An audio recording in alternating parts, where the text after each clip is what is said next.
One of the most incredible things for me was when we were out in the buggy and one of the polar bears came right up to us, and just when you're that close to a wild polar bear and you make eye contact with it, it was just really an incredible moment, and it was something I'd never experienced anything like that before. And they're so magnificent, like when you see them up close, it's kind of hard to describe. One of the main effects of climate change on the bears is that it reduces the amount of time they can spend out on the sea ice, which is really important to them because they need it to hunt and mostly to den. So the ice is melting sooner and it's freezing later, so they have less time that they can be out there hunting and gaining fat for the summer.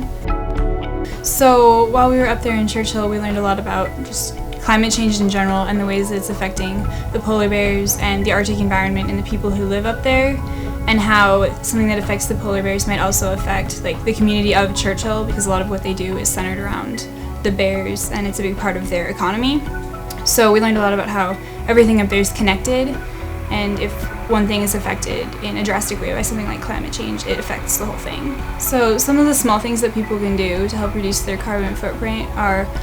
buying recycled products, so helping create the demand for other people to recycle, or just something like turning off your electronics when they're not in use, like turning out the lights when you're not in a room.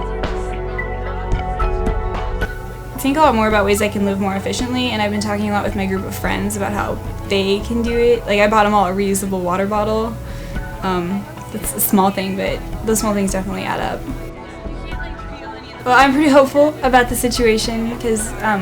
being up there with the people who I was up there with and just the group of people, everybody's going back to their community to talk about it and just make a real difference. And it was inspiring to see the different people and what they were all planning to do and the different ways that they were planning to implement change in their community. So it was pretty cool to see a lot of people who are passionate about the same kind of things and who are willing to go out there and just make a change.